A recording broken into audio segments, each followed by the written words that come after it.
name is Mike Fischesser, and I guess I'm the leader of this expedition, this band of hooligans up here in the North Country, which is interesting because they're all leaders in their own right over many years. But we met at Outward Bound, most of us, back in the 70s and 80s. And my passion and interest in the North Country began in 1968 on a scout canoe trip in the Boundary Waters up north of Ely, Minnesota. And I didn't get back here until 1979, and we did the Mississinapi River over in eastern Canada. And then again in 1980 with John Carrick and some other Outward Bound friends, we went into the St. Elias Range and did mountaineering. And then on that trip, I did a lot of research on the Nahanni River, which we just heard a little bit about. And I went into the library at Whitehorse and found out some incredible information. So that trip was on for the next year. So in 1981 we came back up, and a group of 8 staff, Scott McGovern, Don Opert, Emily McCulley, Bobby Bonnet, and others, did the 30-day expedition down the Nahanni, and that really fueled the fire for coming back up, and which has resulted in some roughly 30 expeditions up here, counting mountaineering and canoeing. And so I love it because it's true wilderness. You really are getting way back into the deep woods of Canada, northern Canada, in the Northwest Territories, and in the Yukon. And you're having to often drive on long gravel roads for hours, maybe 5, 6, 7, 8 hours of driving. And then you arrive at a lake, and a bush plane will pick you up and fly you further into the wilderness, and then perhaps a helicopter will hop you even further, which is what we did on the Hart River.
I'm Clyde Carter from Brevard, North Carolina.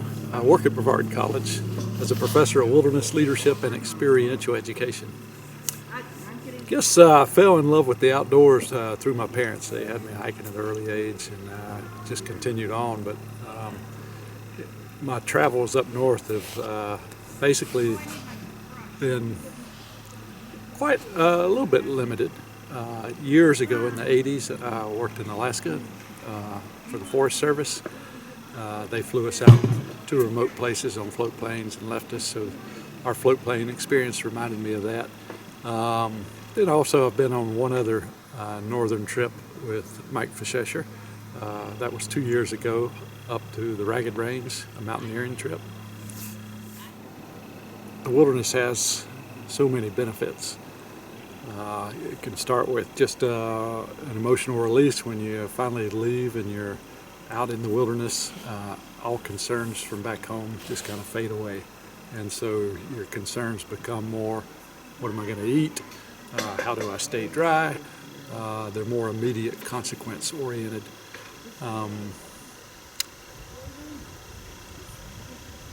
think the wilderness, through those immediate consequences, does offer you a bit of wisdom. So the more time you spend out there, the more bits of wisdom you can glean to carry home with you. Maybe even some of it is just perspective on life, what's important, what's not important. And oftentimes the things we think that are important back home end up really not being that important. So wilderness can give you some perspective. This particular trip to the Hart River had really a strong component of wilderness just because of what it took to get out there. You know, you can go to wilderness areas back home and really you're only a couple hours from civilization, so you can be home just like that. Here, when you're dropped off by a plane, you're in the wilderness. So that's one thing it offered. My name is Lynn Wally, and I'm from New Hampshire. And I first learned how to do whitewater canoeing working for a camp in New Hampshire called Camp Mara Vista.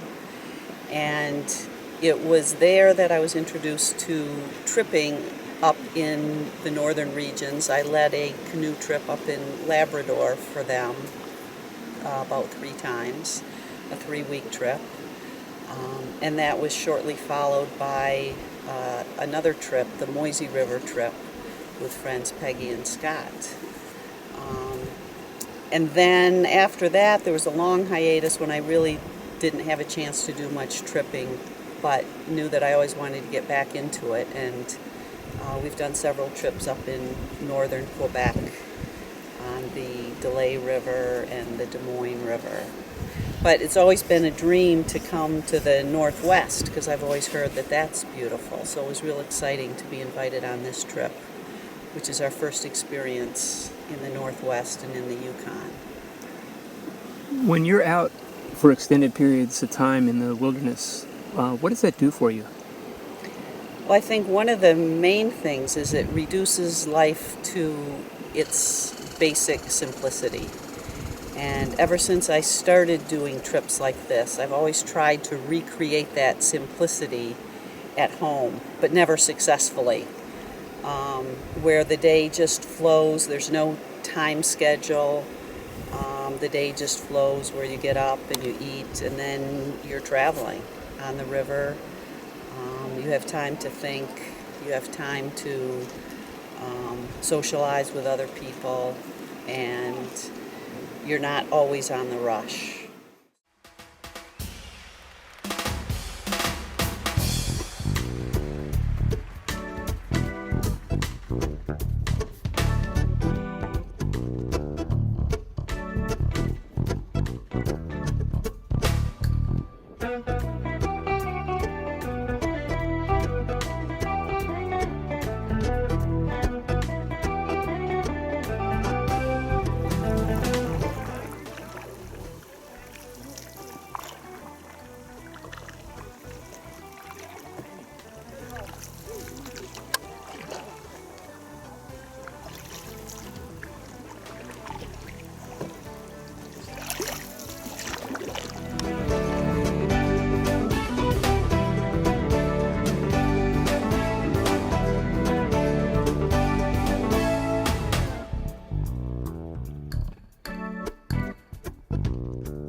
I know.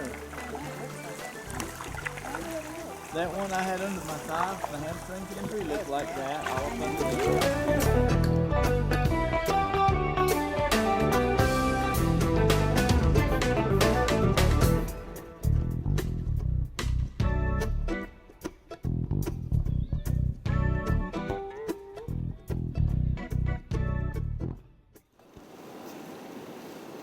Okay, my name is Monica Lesh, and I started coming to the North Country in 1999 with a group from Morganton, North Carolina, called the American Adventure Service Corps, which I had 2 sons that were member of.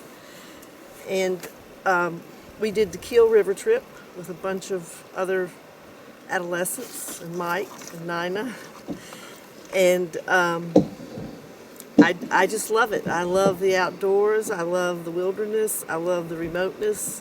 And I also love learning skills that make you successful in this environment.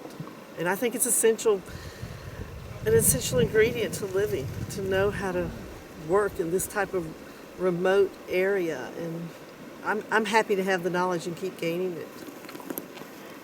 And what reflections do you have on this particular trip on the Hart River? Well, I got caught in a strainer with my canoe partner, so that was first time ever and interesting, and I won't forget it. And a strainer is like when you go under a tree that's cast over the waterway and you get caught, and you could get hurt. You could get your head whopped off if it was really bad. What were you thinking of when that happened? I was thinking, man, how did this happen? It happened so quick. And then I had confidence we'd get out of it, and we did, but not the way I thought. I mean, I ended up swimming, so.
Okay, you guys, off. Loose rope. Loose rope. Is that rope ready? Yeah. There it goes. There it goes. Hey, hang on a sec. Let's drift a little first. Let's drift down so I can help. Okay, if you can do a draw or two to get us into the gap. Can you push your bow out there a little bit? Push your bow out. Nice. All right, Monica. Drift a little bit.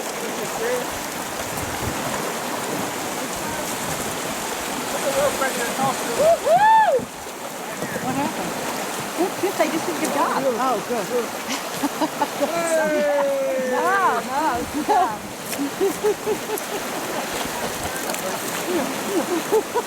I'll be careful with that one. I just have to decipher them.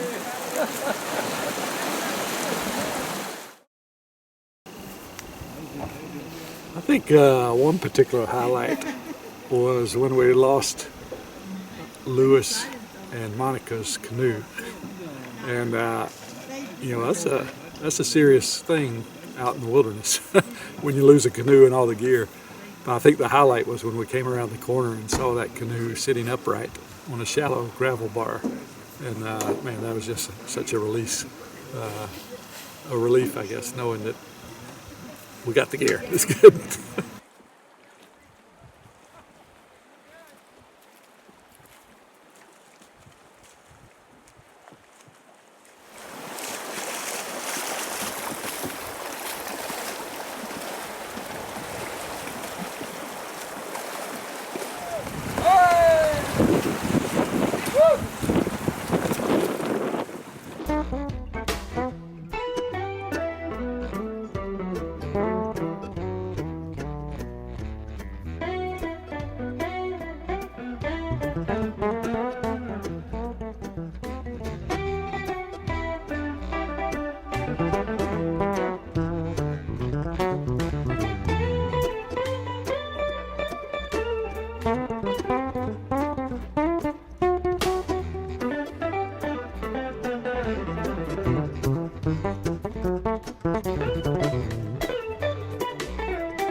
So my name is Judy Futch. I live in Mars Hill, North Carolina. I also own a little piece of property up in Lubec with my husband, Lubec, Maine, with my husband Paul Smith, who's also on this trip.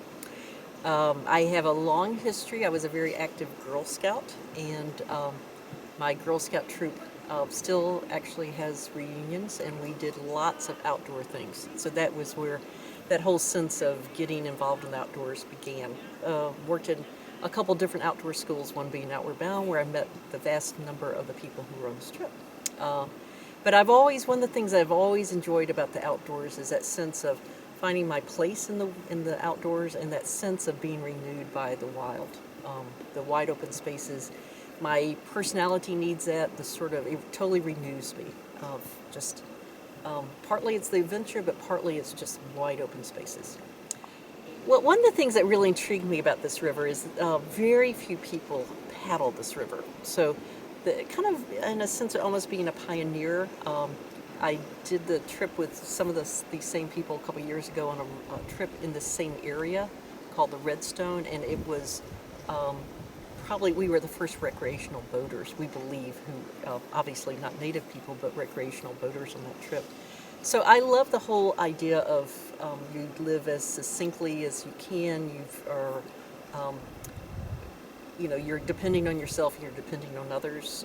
I really enjoy canoeing because I like the partnership with another person, and I have a good close friend, and we paddle together, and we're very fluid about how we paddle. It's kind of fun for us because we don't talk about paddling much. We get into it. It's like a flow for both of us. It's like putting on a comfortable coat of working together, but also being in the water and knowing what we're doing without having to discuss it or even think about it a whole lot. So there's a fluidity that is also my mind can go on a little autopilot, and I take in other information.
John Carrick, and I was first here in 1980 with Mike and two others. We came up to climb Mount Kennedy in the St. Elias range, and we didn't get very far, but it was an extraordinarily spectacular countryside that we were in.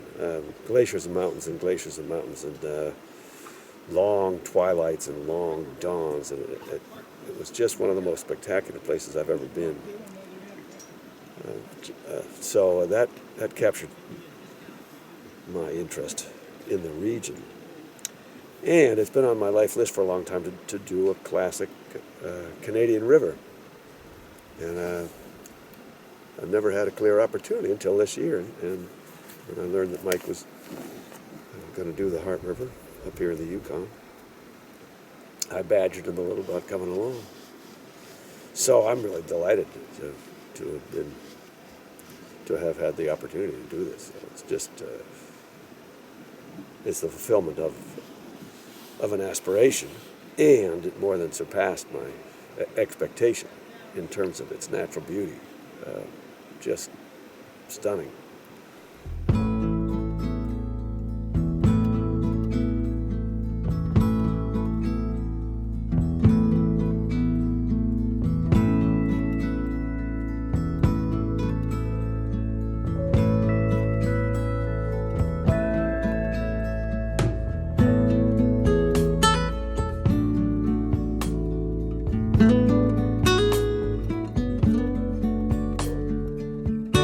and the views from the couple of hikes we did to see the extent of the territory, to look down over the river, upriver and downriver, and across into the side valleys and all the breadth of the region, and its natural unspoiled beauty, that really moves me, and well, it feeds my soul.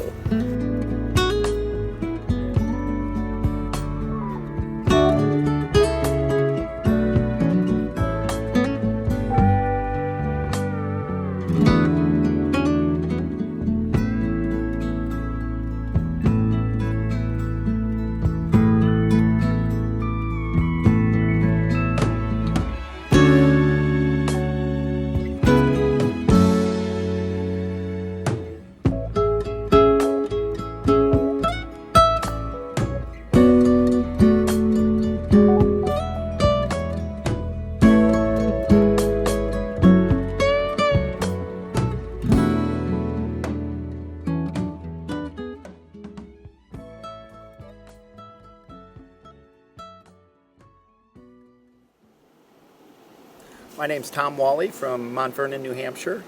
We've been doing trips like this for quite a while. The first trip I did was probably on the St. Croix out east, and then we've done other trips. Our only other really big trip, which was 3-week one, was on the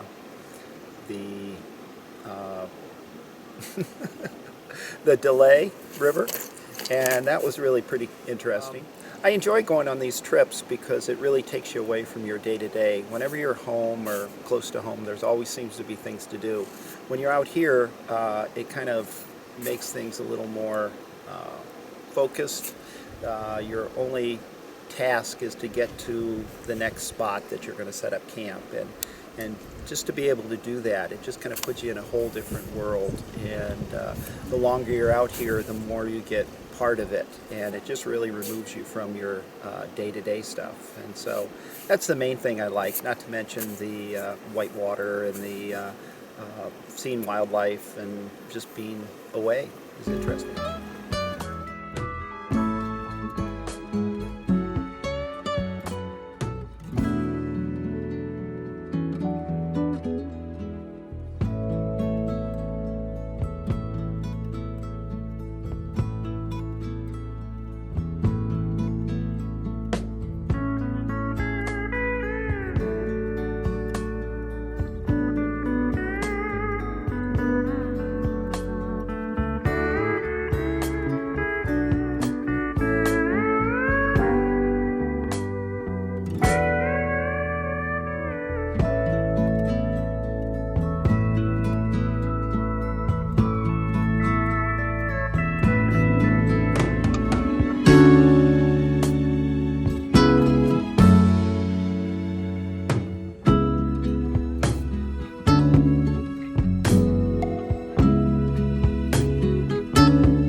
And the second thing for me is to be in the company of old friends and some new friends, in a community of people who really work well together, pitch in, collaborate. Just everybody takes a helping hand, and the community chores go easily and quickly. So surprisingly, nobody got uptight.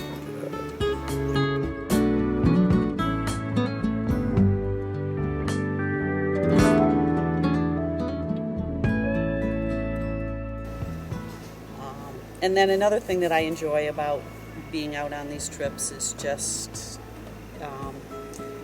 cooking over the campfire and experimenting with new ways, and the challenge of seeing what you can make even though you're just cooking over a fire, catching fish if you can, and having that be part of your meal.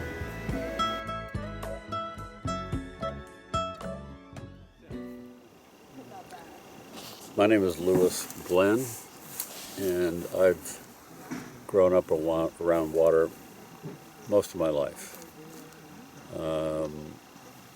One of my jobs was working with Outward Bound on river expeditions in Florida, where I first started canoeing. And then I took whitewater canoeing courses in North Carolina, and found that this is a place and an activity that brought great joy and got me out with people that I enjoyed, who liked the same things, physically active in very interesting and beautiful places. So I've been doing this a long time. I do this because up here in particular, of all the places I've been, and I've traveled extensively around the world, northern Canada, the Northwest Territories, and the Yukon provide the truest wilderness I've ever found.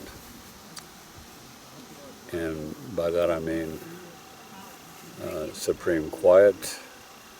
Generally where we go there are few or no people on the trip that we are on, that we see along the way. And if we're moving quietly enough, we see game that normally you would only see in a game park. And for me, that feeds my spirit.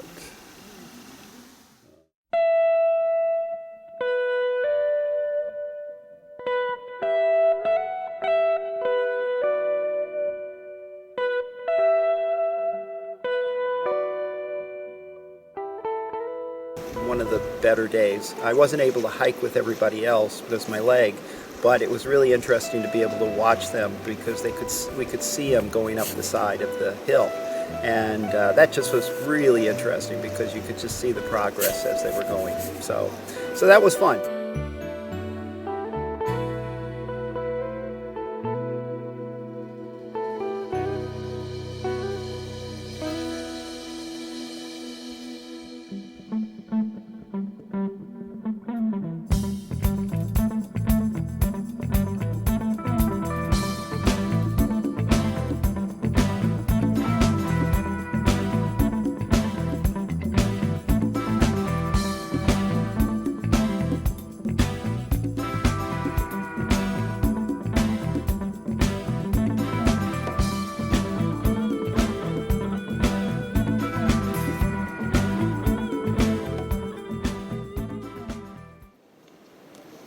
My name is Nina Fischesser, and I first started coming up to the Northwest Territories as a new bride. And we came up here, my husband Mike and I came up on our honeymoon trip and paddled the Broken Skull into the Nahanni River. And it was a very powerful experience for me.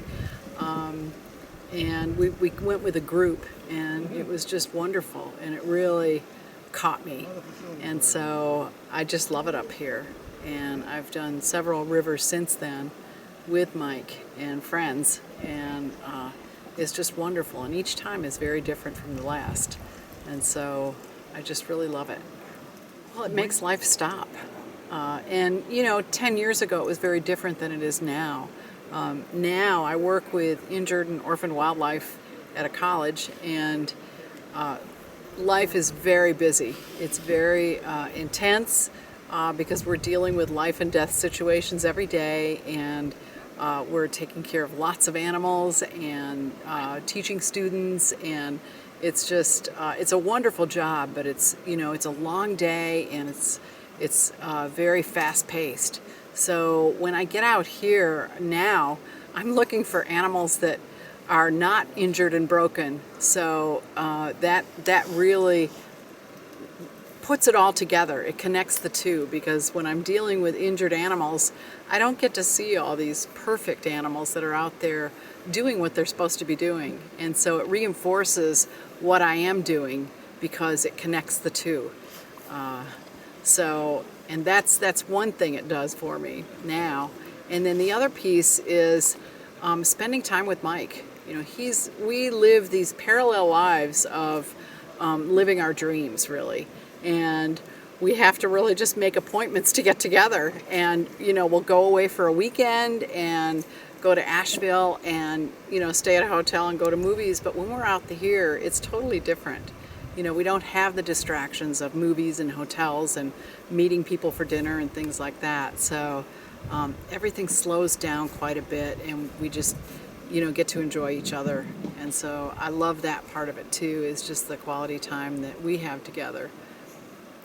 my favorite part of this whole trip was, of course, being at a campsite and hearing a young peregrine falcon call and call and call, and it sounded as if he was distressed.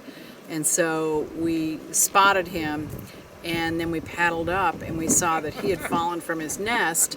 And so we caught him up and gave him a physical exam, and saw that he was okay, but just displaced out of his nest. And so being able to put my skills to work out here in the wilderness it was wonderful, and also very tearing because the bird was, even though he was fallen from his nest, he's in a vulnerable situation, even though he seemed healthy and not injured at all.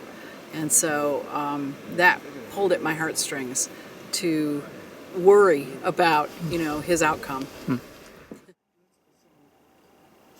Hello, my name is Paul Smith, and I have been in the out of doors ever since as long as I can remember.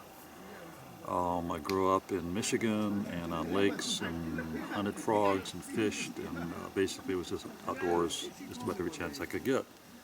These experiences connect me to, in my view, the way life really is. We live in a structured world and in a fabricated world through all the protectiveness that having houses that insulate us from the outdoors.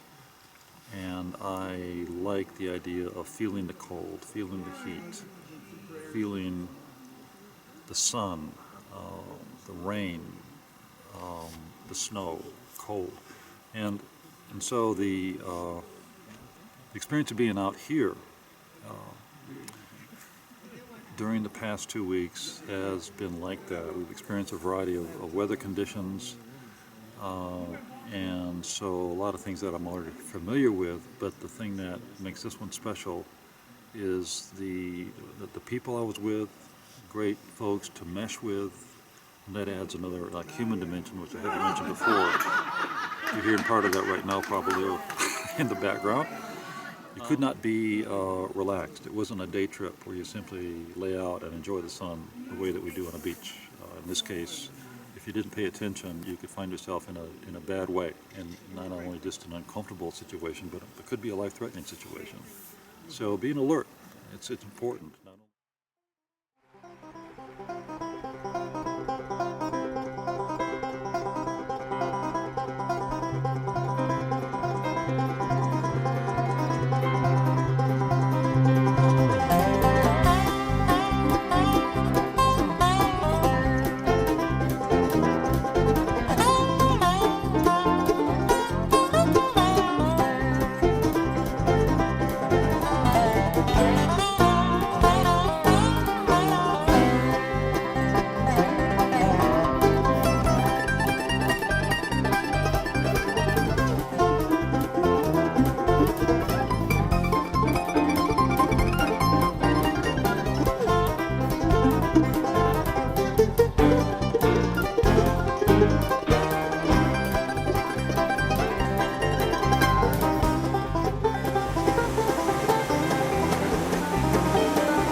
So my name is Judy Daniels, and I have been coming up here since the early 1980s. I love being up here and being able to experience being out with a group of people who have common interests and share the same passions that I do. And I love the quiet. I love being able to just go swim in the river even though it's freezing when I choose to. The wind, the real solitude that you can get out here, as well as being with a community of people that I care about, that I don't often see.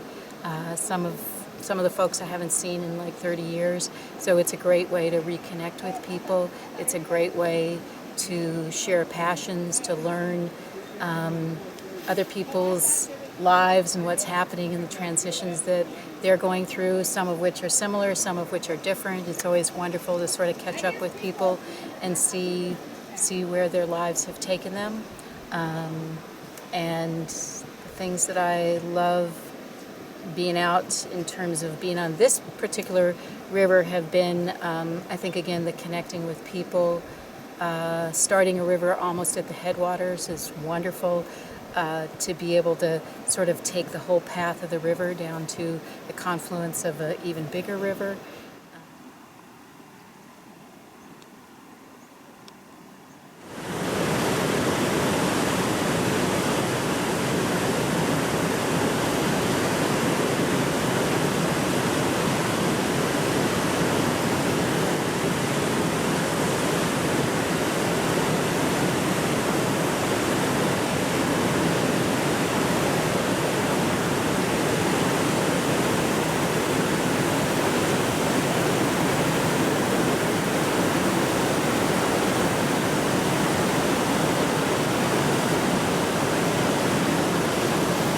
I think the particular nature of this river, I like the way it progressed.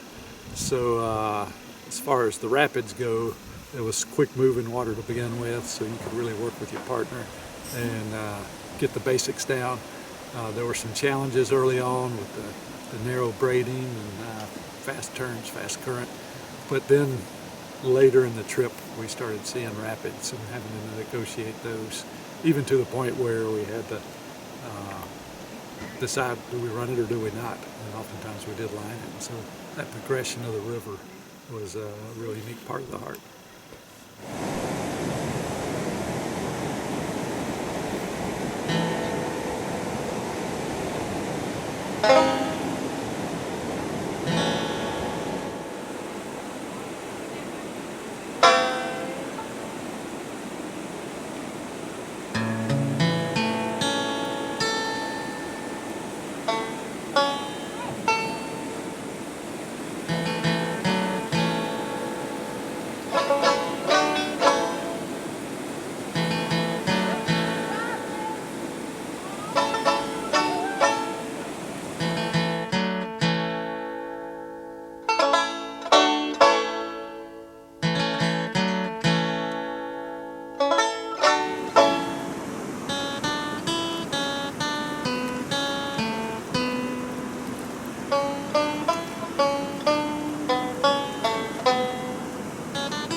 Hi, I'm Liz Cornish, and I actually started up here about 35 years ago.